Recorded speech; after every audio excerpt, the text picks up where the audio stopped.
I was born in 1870, the son of formerly enslaved parents. I grew up poor, attending Nashville Public Schools, where I was accepted into Fisk University. There, I received my bachelor's in science. Uh, During the summer, I made my earning teaching in schools in the rural parts of Tennessee. Later on, I would become a principal. And from there, while I was a principal, I felt my calling into the ministry. And so at that time, I decided to go to Oberlin, which was a college back then, to pursue my ministry and theological studies. After, in 1896, that's when I graduated from Fisk. But in 1899, after going around in many parts of Ohio, I would be asked to go up to Springfield to actually take over St. John's Congregational Church. I was only supposed to be there for 3 months, and then 31 years later, that's what happened over that period of time. But I got there June 28th, and then after coming there, I decided to come back home to the South and pick up my bride. Thank you. In September 1899, I became Mrs. William Nelson DeBerry, a bride who followed her husband north to Springfield, Mass, and to St. John's Congregational Church to live a life that I could never have imagined. When I left Tennessee's red clay and familiar faces, I had no idea what type of cloth I had to be made of at all. You see, I come from a prominent family.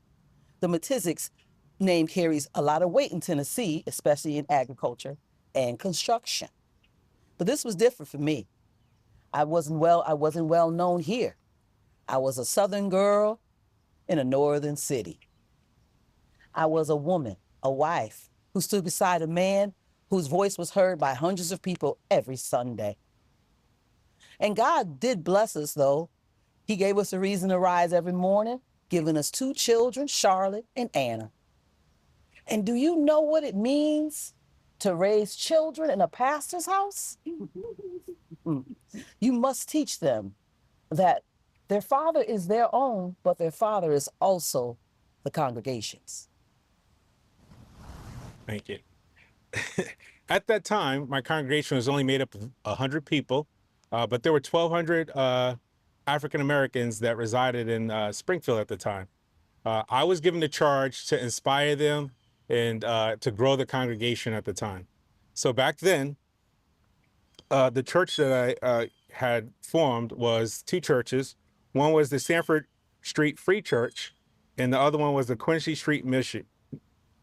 I hope I said it right, yeah.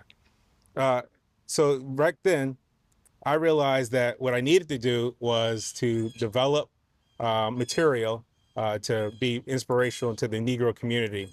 So what I did was I put together a program to build it at that time frame.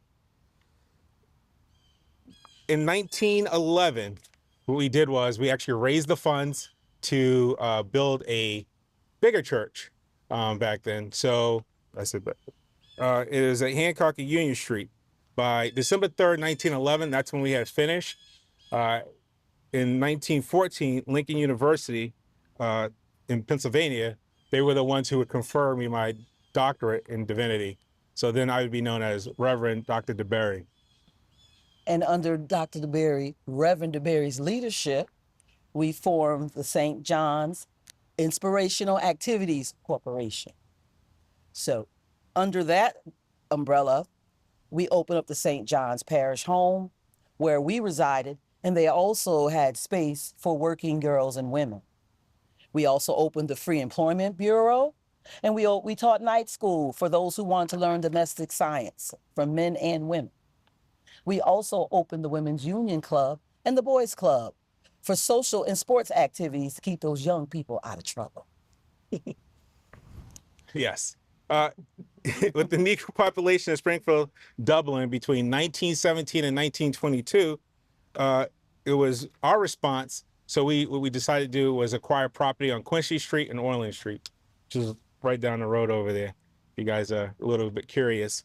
And with that, the people from the South that came up, we had housing for them. It was kind of a smart move on our part in the community. You know, they knew us from the South. with familiar faces. At the time, I'd go through the South and teach at colleges. So I was well connected to people all throughout the area in the South and up in the Northeast. In 1920, I had a dream of funding a summer camp. And what we did was we purchased property in East Brookfield, and it was named in the after Dr. Fisher Atwater, which is still around today. I focused my attention on social work with the St. John's Institutional Activities, which became an independent, non-sectarian social agency in 1924. The St. John's Institutional Activities was renamed the Dunbar Community Center League, which is right down the street. So when you leave out of here, you can go visit it right now. I received many honors serving as a preacher and counselor at Black colleges in the South, including Fisk, Howard, Hampton Institute, and the Tuskegee Industrial Institute. I was listed in the Who's Who's of America of one of 100 African Americans. I was also awarded the first prize for the Harmon Foundation in New York in 1928 for distinguished service in the field of religion among Negroes in the United States. That same year, I was awarded the Pension Medal from Springfield, the most prestigious award for distinguished public service. In 1931, after more than 30 years as pastoral work at St. John's, I resigned from the pulpit and would become the executive secretary of the Dunbar Community League. In 1941, Amanda passed away. In 1943, I remarried. Oh my. In 46, I retired from the Dunbar and retained my director position at Camp Atwater in East Brookfield. In 48, I would be laid to rest.